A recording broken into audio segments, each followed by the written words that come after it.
Dear students, मैं Suresh Chandra Gupta, assistant professor, government college Karauli.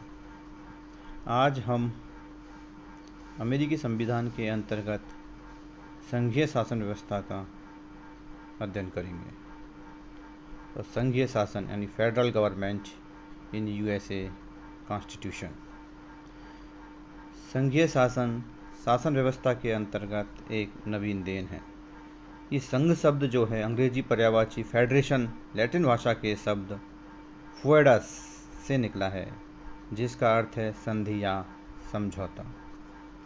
अतः शब्द व्युत्पत्ति के दृष्टिकोण से समझौते द्वारा निर्मित राज्य को संघ राज्य कहा जा सकता है। संवैधानिक दृष्टिकोण से संघात्मक शासन का तात्पर्य एक ऐसे शासन से होता है जिसमें संविधान द्वारा ही केंद्रीय सरकार और इकाइयों की सरकारों के बीच शक्ति विभाजन कर दिया जाता है और ऐसा प्रबंध कर दिया जाता है कि इन दोनों पक्षों में से कोई एक अकेला इस शक्ति विभाजन में परिवर्तन न कर सके। संघ राज्य की परिभाषा करते हुए डायसी ने कहा है कि एक संघात्मक राज्य एक ऐसे राजनीतिक उपाय के अतिरिक्त कुछ नहीं है जिसका उद्देश्य राष्ट्रीय एकता तथा राज्य सरकारों में मेल स्थापित करना है। अब हम अमेरिकी संविधान व्यवस्था में कौन कौन से संघीय तत्व हैं उनके बारे में चर्चा करते हैं। अमेरिकी संविधान में कहीं पर भी संघीय या संघ शब्द का प्रयोग नहीं किया गया है, लेकिन अमेरिकी संविधान में संघीय शासन के तत्व नितांत रूप से स्पष्ट हैं और उन्हें निम्न प्रकार से देखा जा सकता है। नंबर 1, प्रभुत्व शक्ति का दोहरा प्रयोग।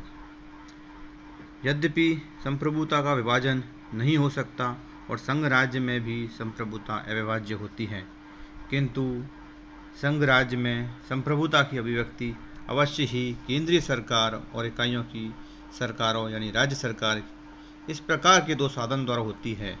अमेरिकी संविधान के अंतर्गत प्रभुत्व शक्ति के दोहरे प्रयोग की ही व्यवस्था की गई है। केंद्रीय सरकार और राज्य सरकारें दोनों को ही संविधान से मान्यता प्राप्त है और ये अपने अपने क्षेत्र में कार्य करने के लिए स्वतंत्र हैं। संघीय शासन के इस तत्व को अमेरिकी संविधान के अंतर्गत विस्तृत रूप से अपनाया गया है, यानी प्रभुत्व शक्ति को केंद्र सरकार और राज्य की सरकारों के मध्य में क्या कर दिया गया है, विभाजन कर दिया गया है। नंबर 2 आता है शक्तियों का विभाजन, डिवीजन ऑफ पावर्स। शक्तियों का विभाजन संघीय व्यवस्था का निश्चित रूप से सर्वाधिक महत्वपूर्ण तत्व है।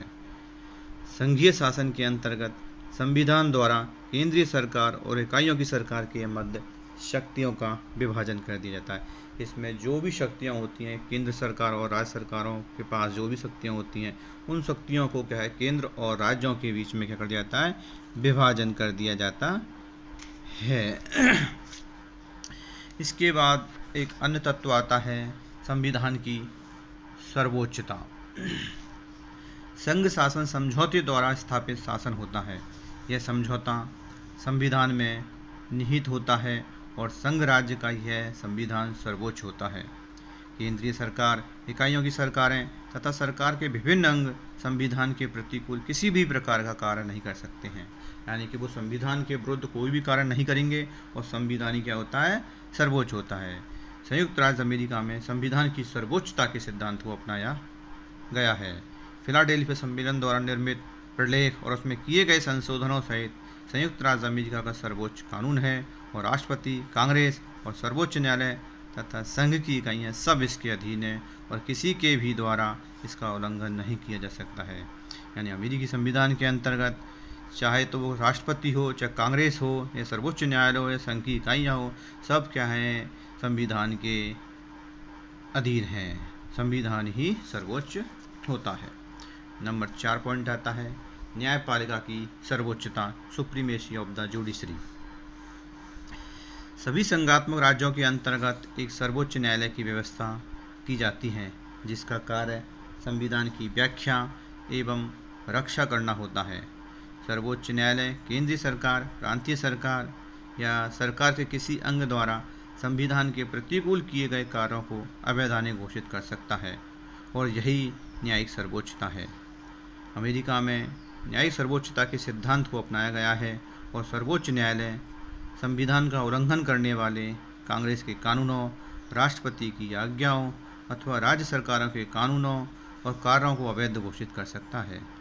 सर्वोच्च न्यायालय अपनी इस शक्ति के माध्यम से केंद्रीय सरकार तथा राज्य सरकारों को अपने अपने क्षेत्रों तक सीमित रखता है और इनमें से किसी भी पक्ष के द्वारा संविधान का उल्लंघन नहीं किया जा सकता है।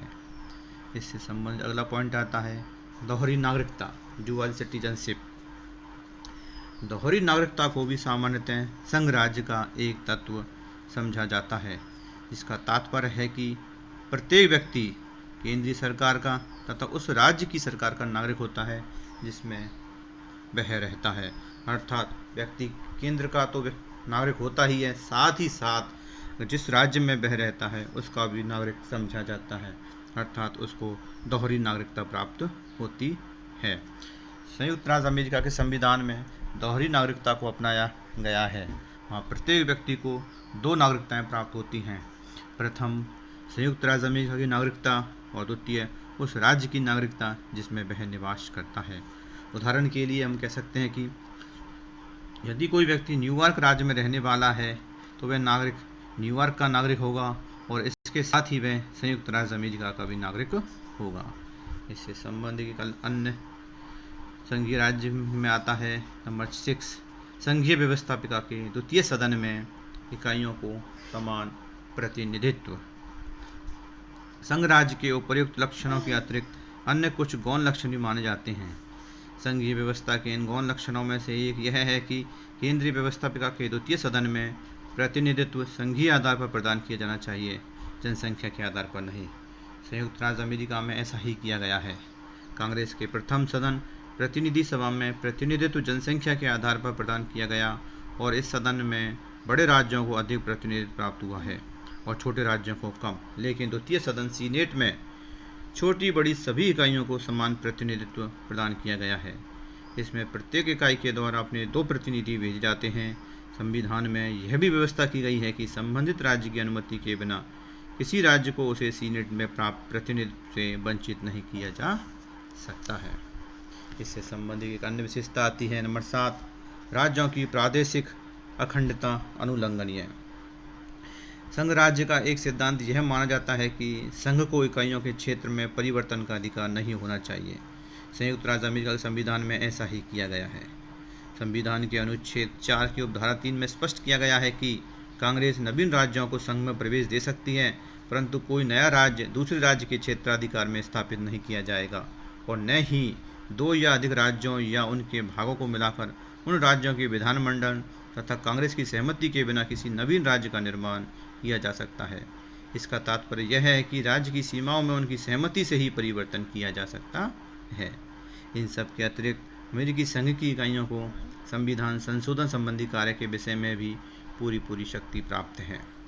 संविधान में संशोधन की प्रक्रिया के 2 चरण हैं, संशोधन की प्रस्तावना और संशोधन की पुष्टि। संशोधन की पुष्टि का कार्य तो इकाइयों द्वारा ही किया जाता है। इकाइयों को संशोधन प्रस्तावित करने के संबंध में भी शक्ति प्राप्त है। इस प्रकार हम